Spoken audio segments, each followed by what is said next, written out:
bug that says ibuumerang. So just explain what those two brands are to the people who are watching.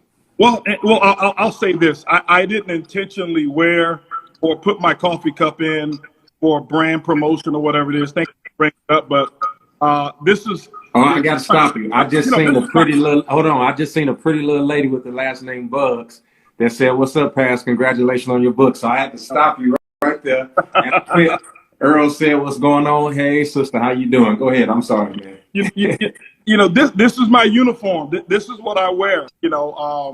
I look at all the brands out there and how we have contributed to so many brands but never benefit from them, specifically as a community.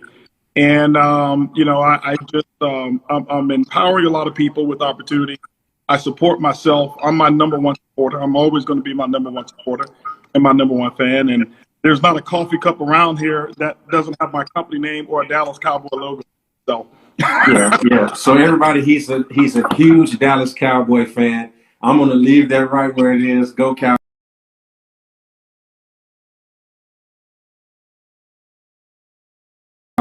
and we gonna keep, because we've had this argument more times than we can count. I wanted to share. I wanted to share this moment with our viewers, and I get a lot of credit. And thank you to all of the people who are watching and continue to share this with people. Let them know we're on. I get a lot of credit for some of the things I say. I get a lot of credit for some of the things I do. But let me tell you, there is no master without a teacher. And I'm going to tell you guys, when I met Mr. Holton Bugs, I took a risk. At that time, I didn't have a whole lot of money. I moved into a neighborhood that was like at the threshold of what I could afford. Moved into that neighborhood, ladies and gentlemen, not because I liked the house, not because I liked the neighborhood, and I liked the house and I liked the neighborhood.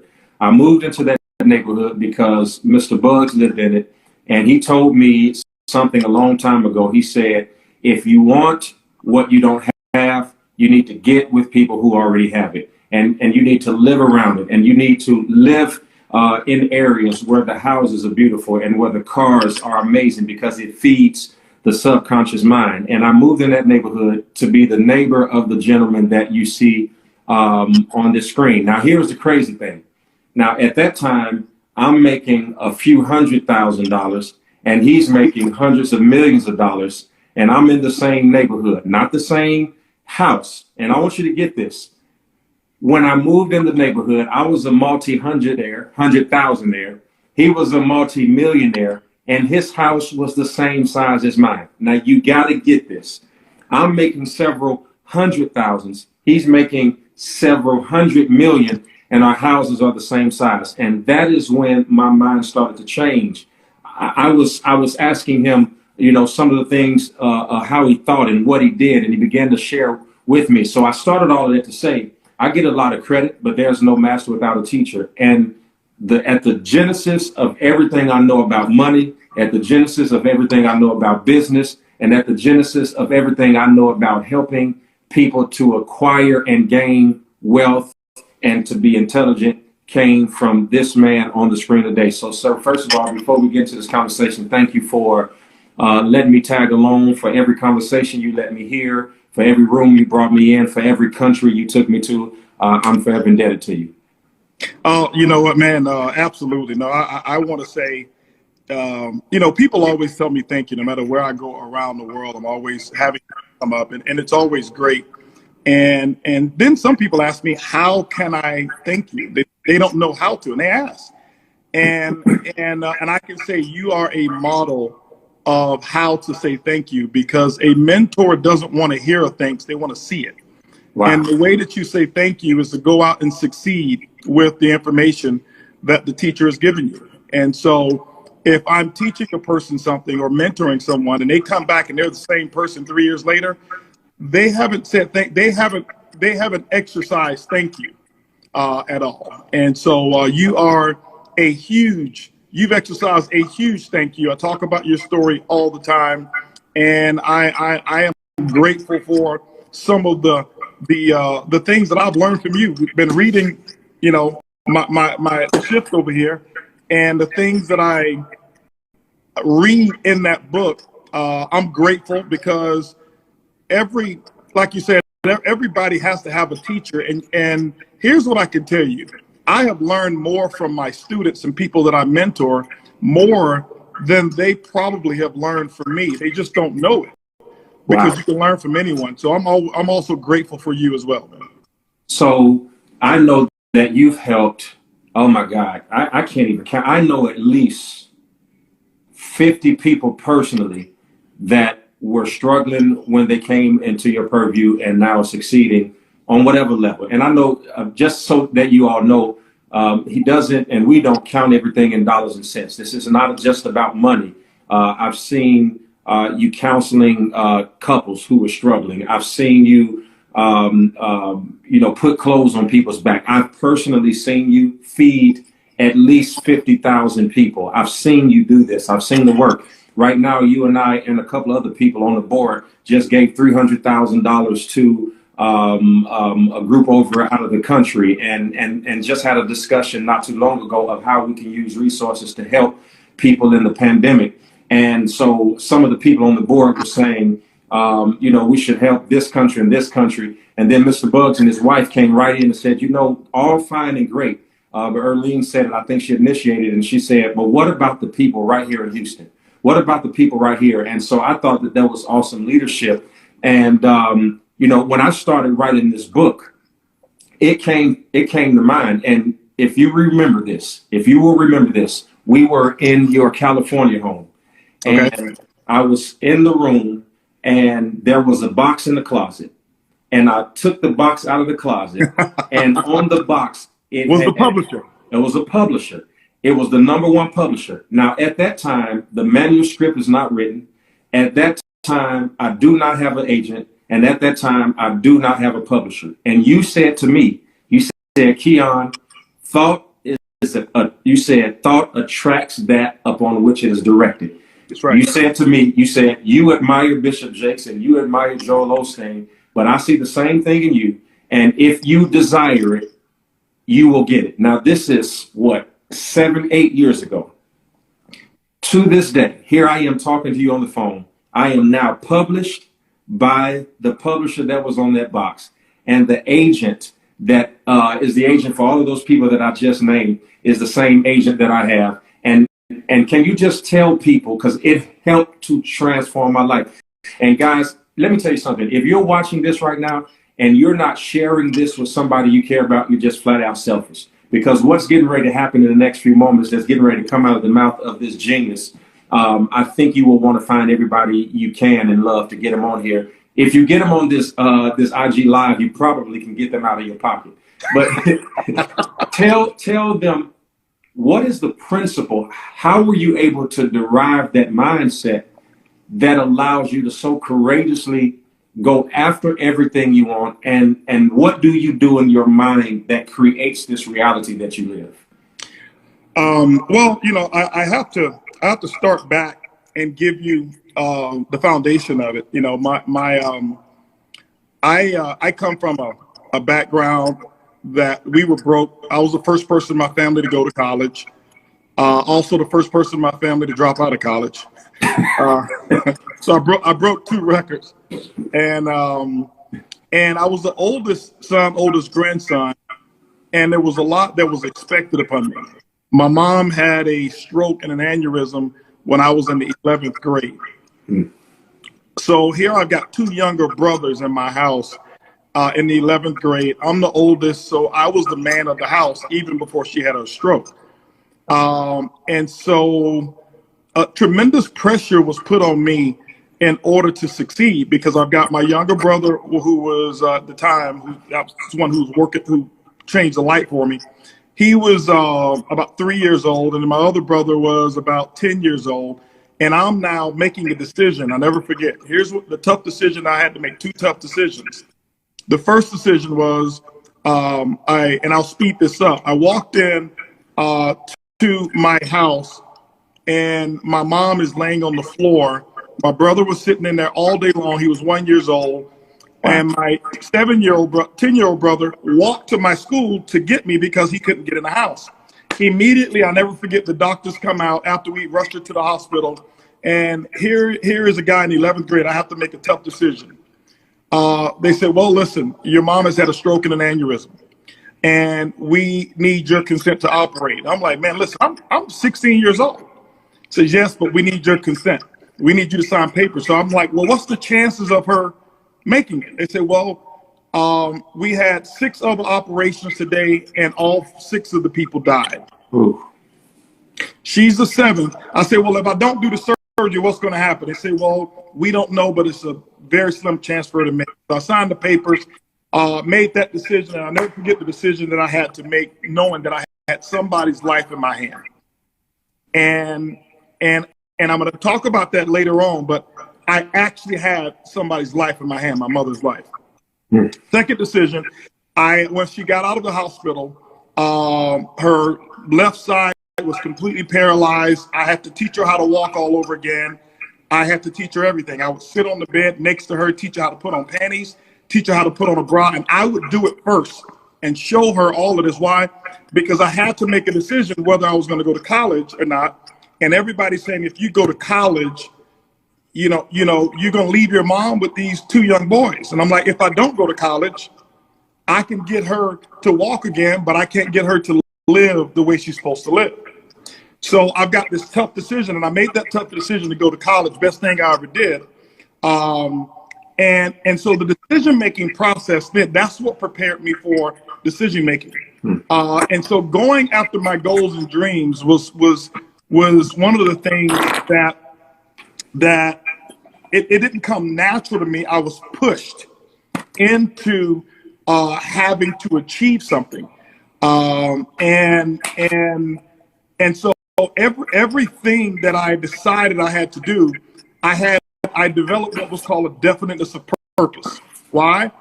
Because I had real circumstances that I had to deal with. I don't wish people trauma, or I don't wish people illness or issues like that. It just happened. I believe I was prepared for it. I think God said, hey, listen, you can handle this, so I'm going to put this burden on you. And I did. But what I did is I start understanding the process of decision making, that I make a decision one time and then I just manage that decision.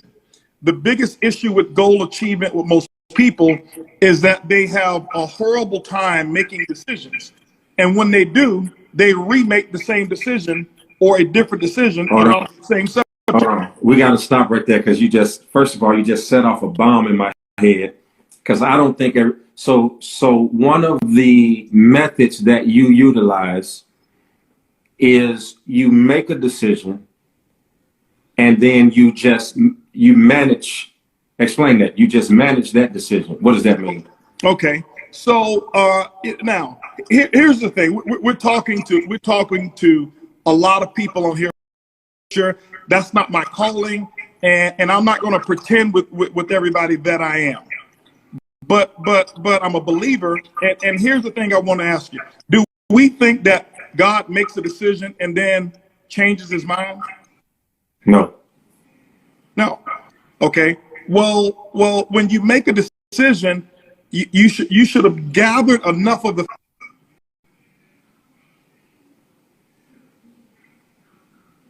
I don't know if it's him or me. Hopefully it's you guys can still hear. But he'll come back. So I want to share something with you while he's I think he's buffering, and because I can still see myself. But if you look in chapter 3 of the shift,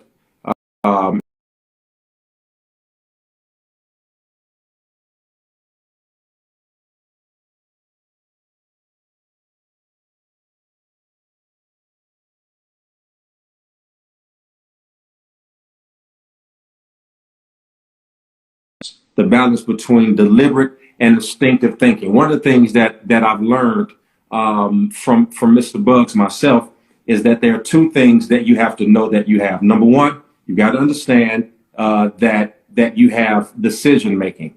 But the other thing that you have to make sure that you have is instinct. So let me see if I can get Mr. Bugs back on, because I think that his internet has just come back on. Let me see.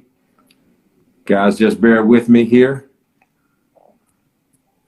I just added them. Let's see if we can get them back. he's coming. I think he's in. You there, sir? There we go. All right. Sorry about that, man. Listen, man, my staff, they kid me all the time. They said, man, you got this big old house and you got the worst internet in the world. So I'm on Verizon internet now. I took the Wi-Fi off. I'm just Verizon internet now. So let me tell you, the bigger the house is, the harder it is to get a signal. Man, listen, I think I've got 22 repeaters around here, and I can't get a signal when I'm in certain areas. But anyway, we're gonna get this done. I can tell you that. Yes, sir. So what I was saying was this here. You know, we in managing decisions, I make the decision one time. I gather enough facts, I make a decision, and then what I do is I navigate myself towards the decision.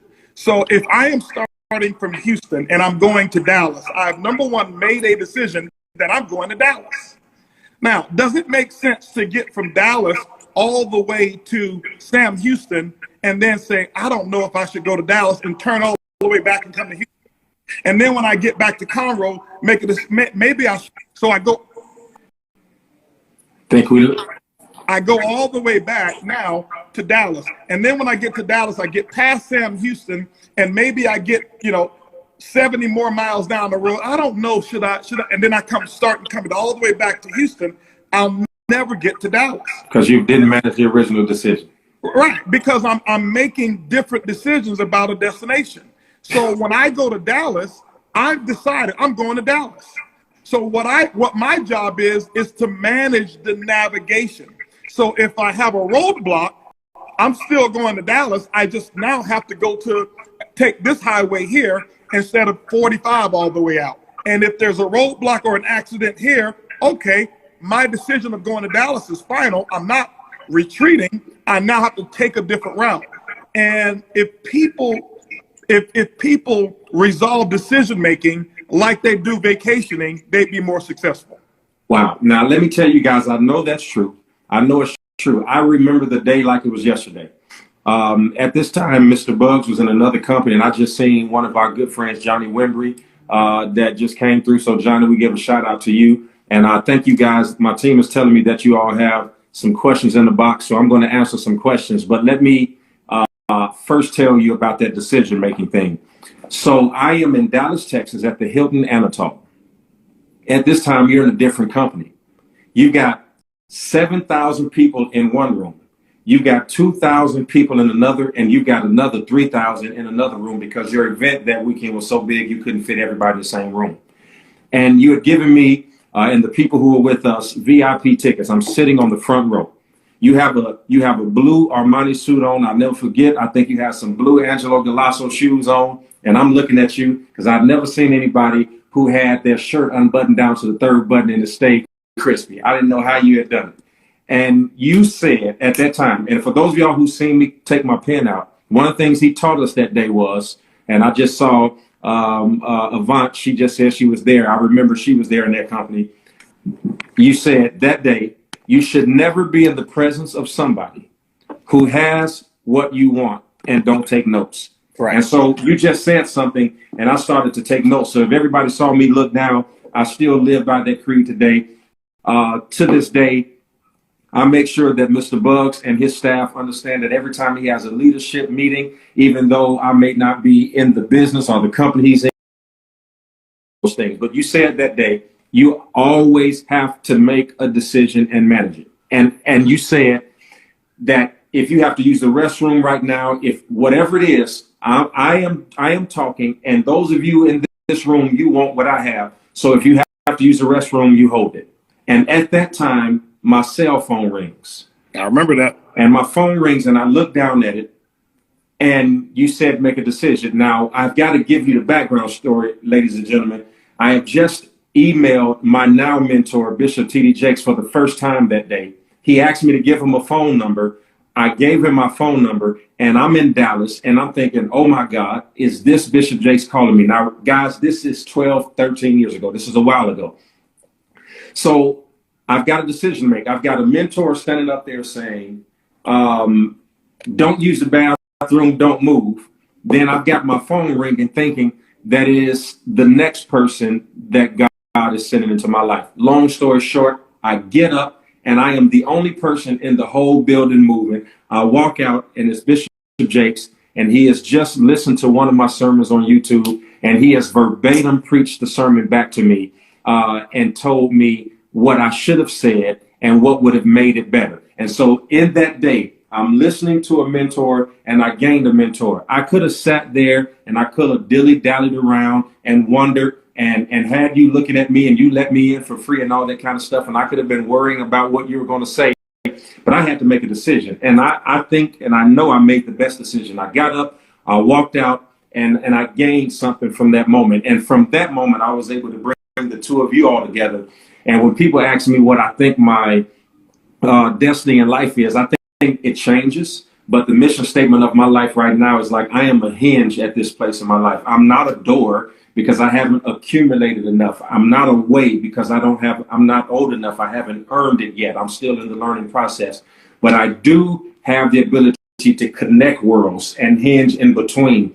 And so that's one of my lots in life. I want to go ahead and give you some of the questions that people have up here. Sure. And let's see what we can do. Somebody says, do you think when we are indecisive about a decision, does that mean that we have not thoroughly prepared ourselves for the outcome?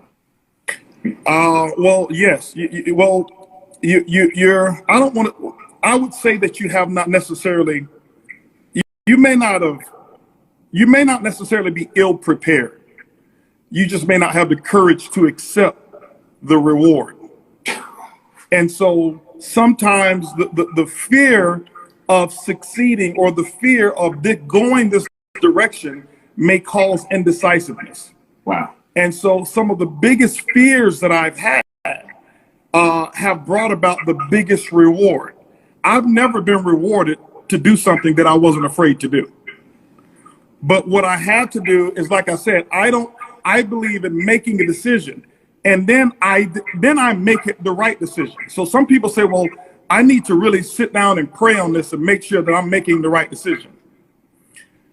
And you know me, I just keep it real. I think that is sometimes what we're doing is we are, what's the right word that I use is we're really abusing the power of prayer when we say stuff like that.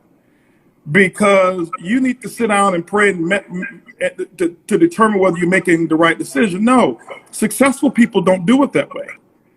You make that decision, and then the work that you do after the decision is made determines that you made the right decision. The work. That's what determines whether it's the right decision or not. Because what happens is sometimes we want to jump and we want the result right then and there. So if I decide today, boom, here's my lottery ticket. No, I made a decision about a little over a year ago to start my own company. It was the thing I never wanted to do. I had no interest whatsoever in starting my own network marketing company, but I made a decision to do it. Was it the right thing? It was the right thing to do. It was absolutely the right thing to do. And why? Because prepared all the time. You could be absolutely prepared. You could have all the things there, but you're just absent or lacking in the courage department. And sometimes that's what we need. We need courage. We need people around us who are going to stop allowing us to be comfortable. And we got to stop comparing ourselves to the people that you know and the people that you hang out with. Because let me share something with you. If you hang out with your neighbors and your neighbors are your counselors, and there's other neighborhoods that you would like to live in, you got the wrong counselors.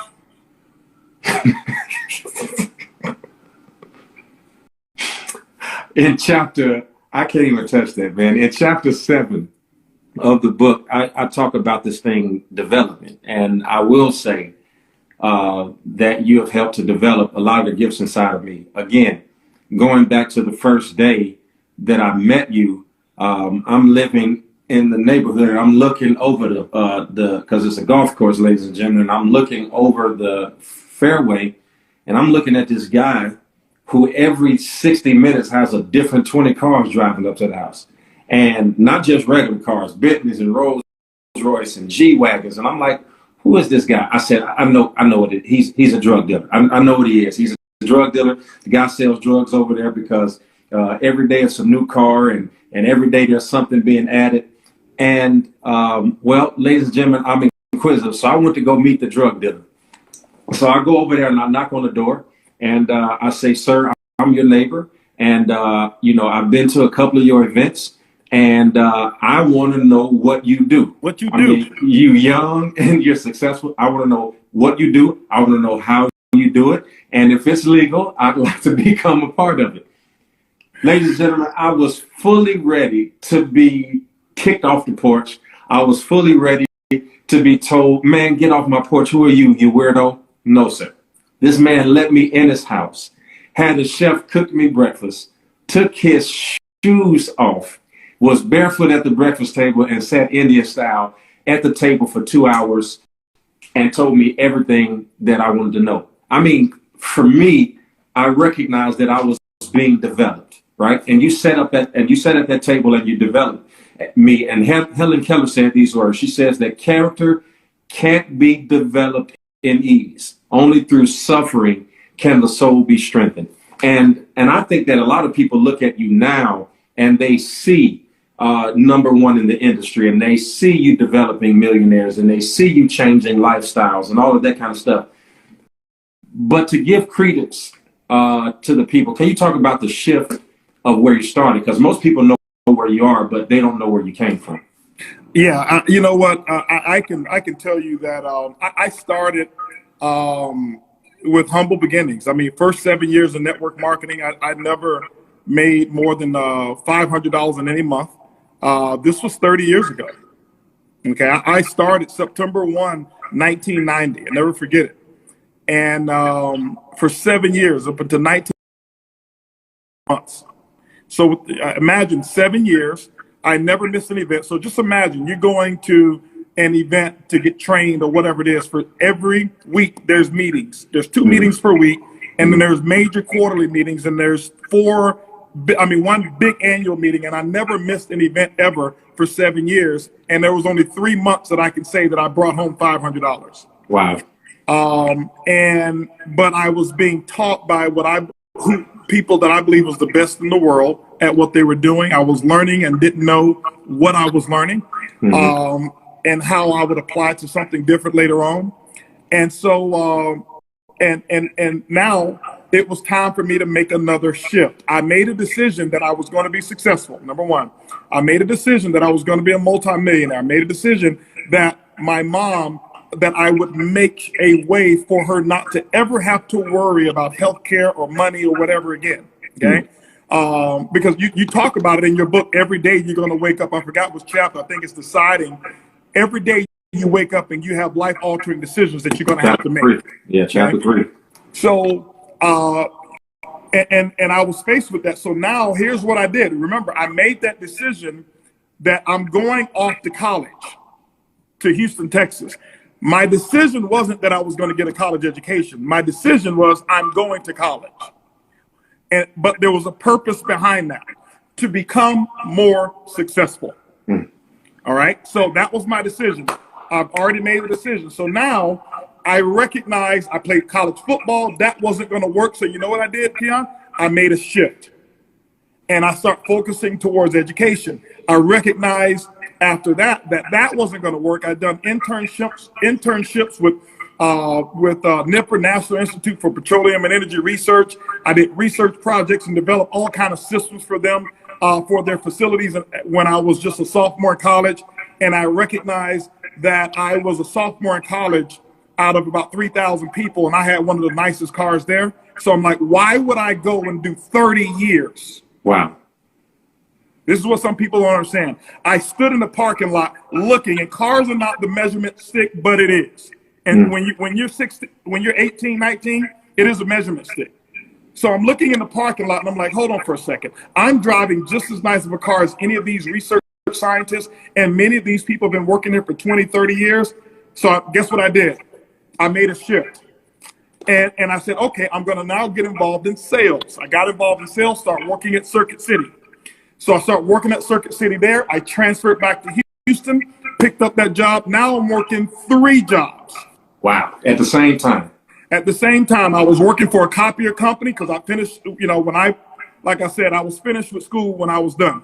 And so now I picked up this job. I'm working for I'm working for a credit card processing company full-time, 9 to 5. At 6 o'clock, I've got to be over off of Gessler at Circuit City, off of 59 and 59 and Fondren, from 6 o'clock to 9 o'clock. 9 o'clock is when the store closes.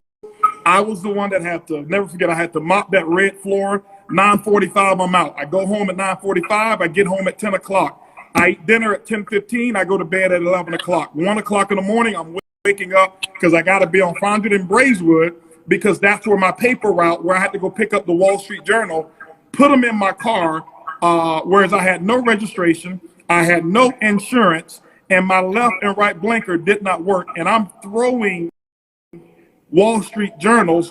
People say, well, why did you choose the Wall Street Journal? You know why I chose the Wall Street Journal? Because rich people read it. I didn't want to throw the Houston Times and go through those neighborhoods. This is a true story. So yeah. I knew I was going to throw newspapers, so I threw the Wall Street Journals. Why? Because from 2 o'clock in the morning to 5 o'clock in the morning, I would have my audio tapes in my cassette, and I'm throwing the Bel Air. Wow. And so while I'm struggling, I'm hustling. While I'm struggling, I'm dreaming, and every move was a shift. And so from there, my network marketing career wasn't kicking off. I started a furniture company. Furniture company was doing well. Next thing you know, guess what happened? Something bad happened for me to shift again. Indonesia was where I was importing my furniture from. They went to war. The value of their currency dropped. Prices went double. My prices were doubled. And here I'm finding myself $250,000 in debt, 45 days away from foreclosure, and I had just got my car repossessed. So you've got 3 jobs, and let me tell you guys, a shift key. While I was struggling, I was hustling. If you don't get nothing else, please write that down, because the struggle did not stop the hustle. So you're struggling, you're hustling, you got 3 jobs, you're $250,000 in debt, and yet you still believe it. Yeah, because see, I'll give you this right here. And this is not, guys, I just want you to understand my story. I don't come on and give you something that makes you feel good. My hustle is my prayer. That's how I pray. It'll work. I don't sit at home. I'm not sitting at home with my hands folded and then afterwards looking up to see what's going to fall out the sky or what check is going to show up in the mail or what job. No. I'm going to get, that's how I pray. Let me go out here and do the work. That is my act of prayer. And so that's what I was doing. And so when that didn't work, I'm $250,000 in debt. I never forget, my son is about to be born. I tell Erling, listen, you need to go get government assistance because we don't have the money to pay the hospital bill. And we were on government assistance for 2 weeks because I just needed her to get it so that my son can be born. Why? We have no money. No money at the end of the month. I never forget it. At that time, I was making $6,000 a month. My bills were $6,500 a month. I was $500 short every single month. And when I did that for a year, it adds up and you're way behind. I made a shift. I got involved with another project in network marketing. And guess what I started doing? I started praying again. I went to work. The next thing you know, I'm going from $6,000 per month with my bill $6,500, and 90 days later, I was at $20,000 a week. And I go through this. I buy my car. I said, you know what? I'll never, ever, ever owe anybody for another car. So I bought one cash. The principle that I used that you talked about when you came to my neighborhood, I've got all of this money, but my house was a small one. Same thing. Now I'm making $20,000 a week, $80,000 a month. I didn't go out and buy a brand new Lexus. I went out and paid cash for a Lexus LS 400. $17,000 is what I paid for it. Could have bought whatever I wanted, could have financed whatever I wanted, but I understood I was never going to make that mistake again, because I had already lived with for other people. Right. I had already had all of these nice cars, what I called nice cars at that time for myself, but it was really to impress other people. It was status. Buying things you don't want, that you don't need, that you can't afford, to impress people you don't even like. That was status. And so I bought a $17,000 Lexus, saved all of my money, and I start saving. Made another shift, found another big opportunity. And guess what? Found that another big opportunity, went back to praying. You know what my prayer is? I went to work. Elevating myself, and then I made another mental shift. I went from self-accumulating to self-duplicating. And what I mean by that is I went and started putting my focus on other people who wanted to pray like me. Because if you wanted to pray like me, I can show you what I did. So that means that people who had a strong work ethic, and they were like, hey, I just need to know what to do, I could show them what I did. And so I did that, and I stopped counting now, but we've developed directly that I personally work with. As of last year, it was over 45 millionaires, and it's going up from there. So these are just direct, not indirect. So we got to make sure that everybody writes down something you said, because it's just so much. You're full of so much wisdom, and you say this stuff like it's normal. And I'm reading the comments. Everybody's like, "Wow, Jesus, 100." Guys, please write down the fact that he went from self-accumulating to self-duplicating. Please write that down, because one of the lessons that I have learned is that the only way you're going to get what you want is to help somebody else to get it first. I promise you, I am, first of all, a living testimony. You sleeping on a leather couch. I was destitute, plenty of debt, been raised in government assistance all of my life, so I knew no other way of living other than getting help. All the way from there to being in this group, as you call it, the top 3%, top 1%. And I'm not saying that to brag, because you don't have to have an exorbitant amount to get in there. When you hear the top 3%, many of you think that that's an unattainable goal. But if you'll look at me, mother worked at Taco Bell, made $7 an hour, raised 4 kids, never had a father, never received one dime of child support, never lived in a home bigger than my master bedroom right now. If God can do it for me, he can do it for anybody. But you've got to have somebody to teach you along that way. You have to be trainable, you have to be coachable, and you have to be teachable. And no matter what God has done with us today, and I'm the owner of several businesses, and our church has many locations, and God has been good to me. And for those of y'all who are not people of faith, you have to forgive me, because I am a man of faith, and I live at the intersection of business and faith. So I'm not going to exclude my God, and I'm not going to call it the universe, and I'm not going to call it some higher power. His name is Jehovah. His name is God. That's how I roll. But I also understand that God uses human beings in the earth to help you get there. And if that were not the case, he would have never sent Jesus if you didn't need humans to get you there. And one of those people that God sent was Mr. Bugs. And what you see me doing now, and I want to share this too, because I feel that in our next 15 minutes, and I'm going to answer some more questions, that there is a virtue. Every once in a while, I feel something coming out of me, and I feel it is called a virtue. And it's when the Holy Spirit tugs on me.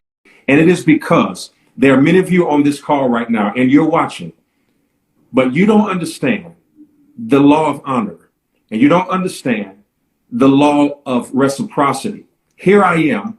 I started in a position that is not desirable. I now sit in a position that is. And I still do this with Mr. Bugs when y'all ain't watching. Mm-hmm. Just yesterday, I did the same thing.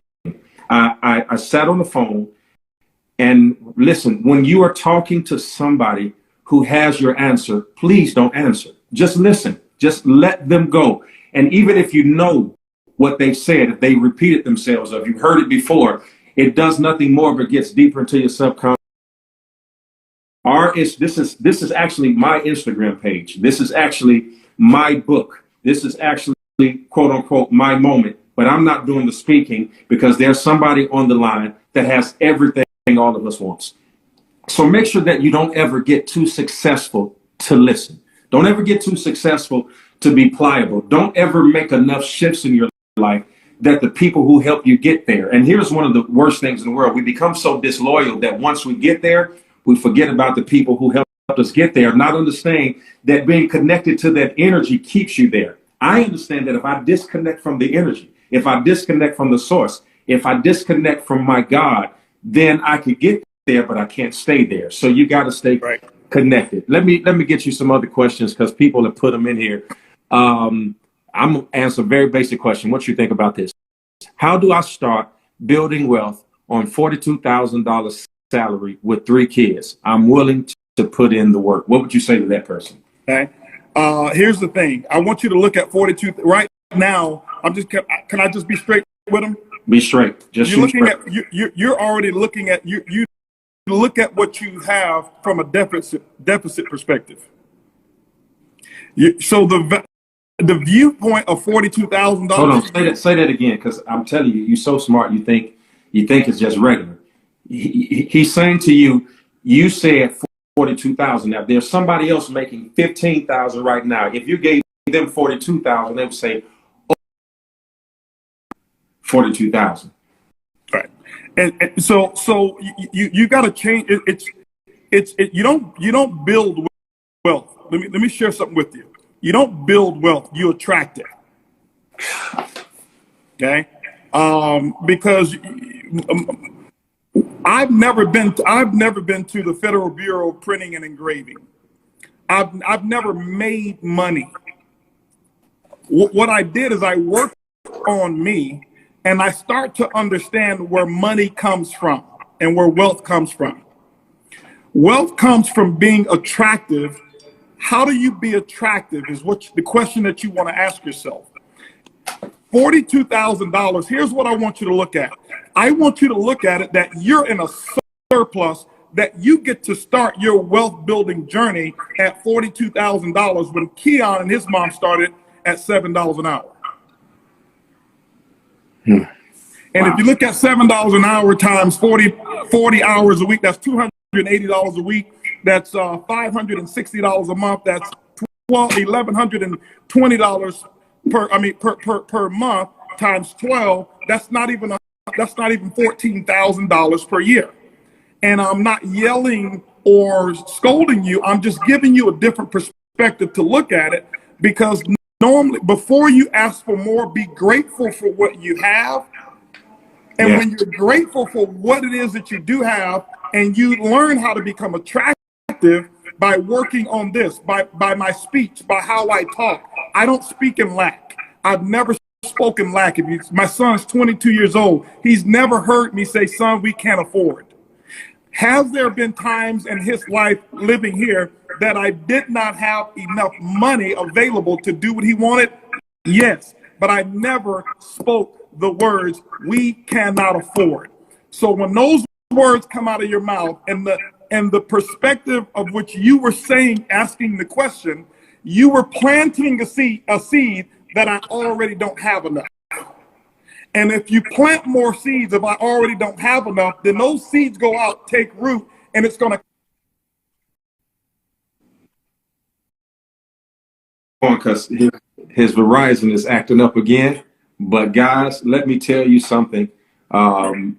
This thing is crazy. I hope you're getting it.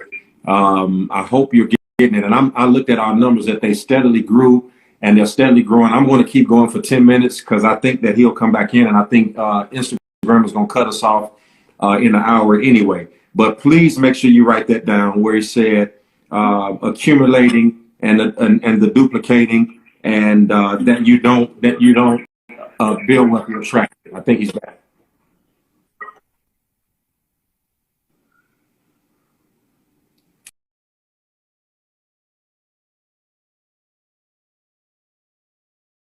I don't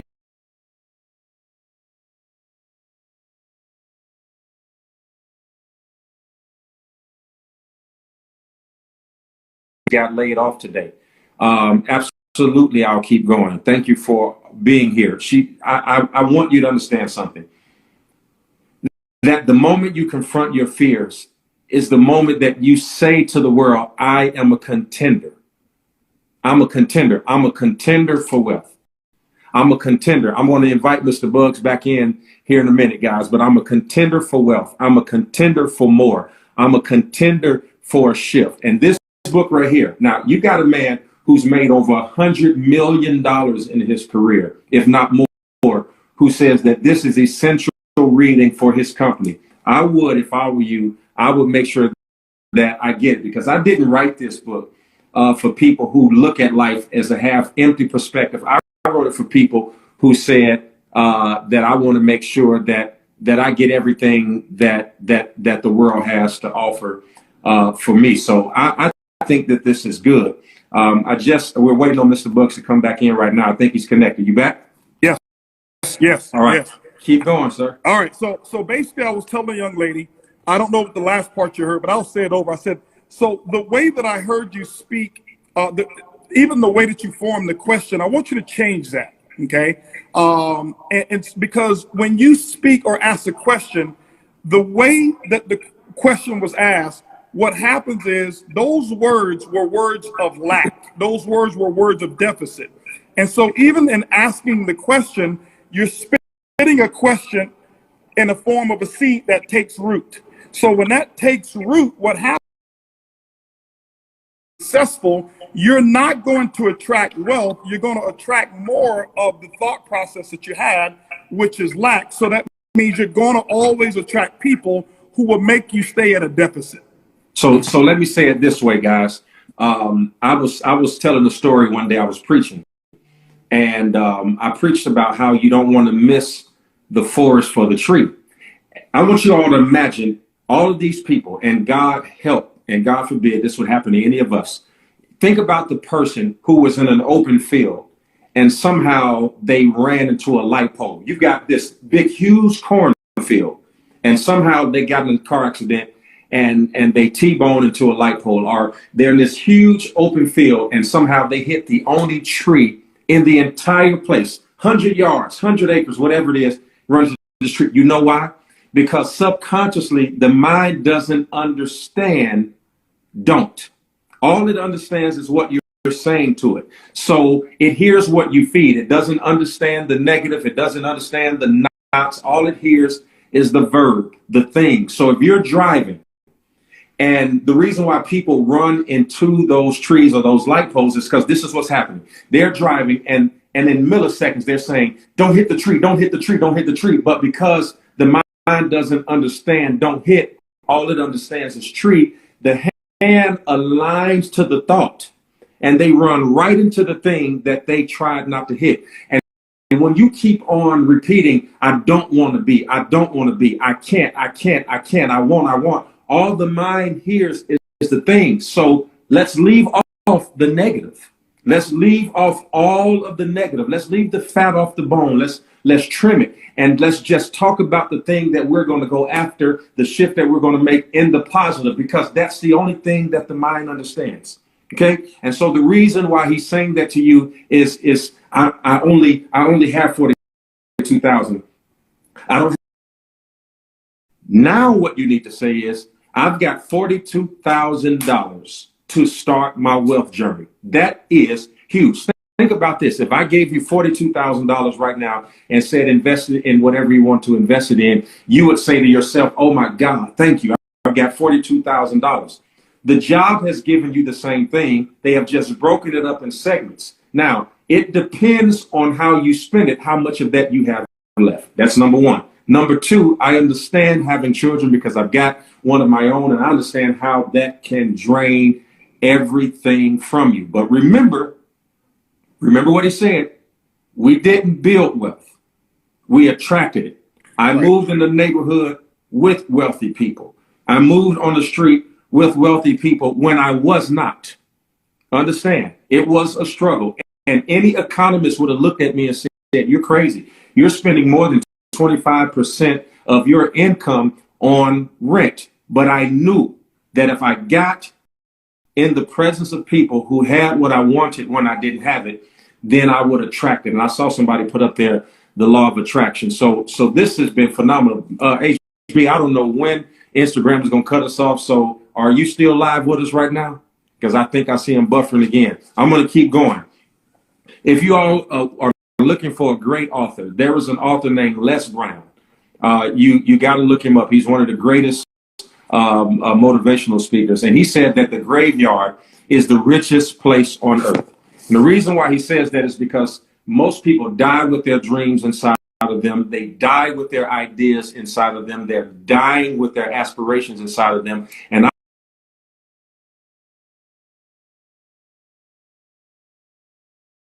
I don't want you to die with all.